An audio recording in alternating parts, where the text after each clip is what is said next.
Bonjour. Le problème pour démontrer la réalité historique de la résurrection est que un fait historique se décrit, s'interprète dans un contexte et par analogie avec des faits semblables. Par exemple, on va décrire la guerre de 14-18 dans le contexte politique et culturel et social de cette époque. Et on va ainsi faire émerger quelque chose par rapport à un environnement relativement connexe. Et ensuite, on va décrire la guerre par analogie avec d'autres conflits. Elle aura été plus ou moins massacrante, elle aura utilisé plus ou moins de technologies, etc., pour ce conflit, et ainsi de suite. Or, la résurrection ne peut pas se comprendre par le contexte comme un résultat naturel du contexte ou par une analogie avec quelque autre phénomène. Cependant, nous pouvons regarder quand même les récits d'apparition avec le propos de chercher quand même un certain noyau historique. Et nous prenons d'abord le texte le plus ancien, composé vers les années 50, et même probablement reprenant des éléments issus de formules liturgiques peut-être datées de l'an 40. Il s'agit de la première lettre aux Corinthiens, chapitre 15, versets 5 à 8. Ce texte évoque 6 apparitions. D'abord Céphas, puis les 12, puis 500 frères, dont d'ailleurs on ne trouve nulle mention par ailleurs en dehors de ce texte, les 500 frères, Jacques, puis tous les apôtres, et enfin Paul, au verset 8.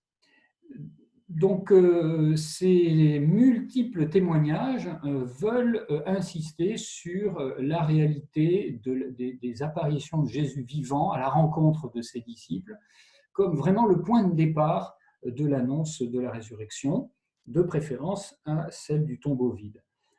Aucune apparition à proprement parler en Marc chapitre 16, versets 1 à 8, mais quand même l'annonce de la rencontre en Galilée au verset 7. Donc, ce n'est pas la rencontre directe avec le Seigneur, mais une annonce, il vous précède, c'est là que vous le trouverez. Au verset 9 à 20, donc la seconde finale, nous avons un ajout postérieur, donc à la version initiale de l'évangile de Luc, donc Marc 16, verset 9 à 20, donc cet ajout postérieur, qui est comme un condensé des apparitions relatées dans les autres évangiles. Nous trouvons une seule apparition en Matthieu 16, versets 16 à 20. Donc ici Matthieu 28, 16, 20, dans laquelle c'est au 11 et non pas au 12, au 11 que apparaît Jésus. Les 11 disciples s'en allèrent s'en allèrent en Galilée, à la montagne où Jésus leur avait ordonné de se rendre. Donc peut-être la montagne de la Transfiguration qui est mentionnée au chapitre 17 de Matthieu. Au verset 17, quand ils le virent, ils se prosternèrent, mais eurent des doutes. Et là encore, on a cette étrange et humoristique scène où, une fois prosternés, peut-être ils se regardent avec un air de suspicion. Et au verset 18, Jésus s'approcha d'eux et leur adressa ces paroles. Tout pouvoir m'a été donné, allez de toutes les nations, faites des disciples, baptisés, etc. Et moi, je suis avec vous tous les jours jusqu'à la fin du monde. Donc, ce récit d'apparition relativement élaboré donc en Matthieu 28, à la fin de l'évangile de Matthieu, nous montre de nouveau un élément intéressant, c'est que Jésus s'approche. C'est toujours Jésus qui vient, qui s'approche, qui est le Dieu qui s'approche, qui est le Dieu qui se fait proche, qui vient à la rencontre de l'homme. Et encore une fois, au verset 18, c'est bien lui qui s'approche d'eux pour leur adresser une parole. Ensuite, évidemment, nous pouvons citer l'apparition aux femmes aux portes du sépulcre vide, donc bien sûr, donc un petit peu avant ce récit, en Matthieu 28, 8 et 10, qui est en fait une élaboration ultérieure probablement de Marc 16, verset 7. Et puis, Luc, au chapitre 24, les versets 13 à 53, rapporte deux apparitions, le célèbre récit d'Emmaüs, au verset 13 à 35, et puis le récit avec l'apparition aux 11 et aux disciples à Jérusalem, au verset 36 à 53, ainsi que l'ascension à Béthanie, versets 50-51, qui en fait partie. Donc on est dans cette perspective du retour à Jérusalem, puisque les disciples s'étaient éparpillés, les voilà qui reviennent à Jérusalem, ils sont ramenés à Jérusalem,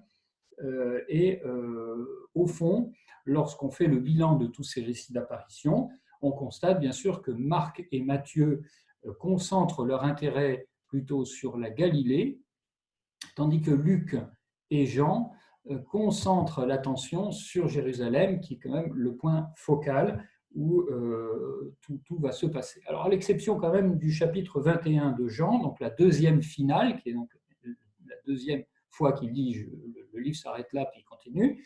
Donc, c'est le chapitre 21 de l'évangile de Jean, qui se situe, lui, sur les bords du lac de Tibériade. Alors, les exégètes considèrent en général que les apparitions à Jérusalem sont au fond un peu des transpositions des apparitions en Galilée qui sont beaucoup plus historiquement certaines. C'est en Galilée que ça se passe, en gros, et que cette transposition obéit tout simplement à des motifs théologiques, puisque on a eu à la fois la mort, et donc la résurrection, la Pentecôte, voilà, tout doit se situer finalement à Jérusalem pour assurer une forme de cohérence et d'unité de lieu. En tout cas, on note dans ces différents récits d'apparition deux éléments, deux dimensions importantes. Premièrement, la présence réelle et on peut dire même quelque part charnelle de Jésus. On voit qu'il mange en Luc 24, 43.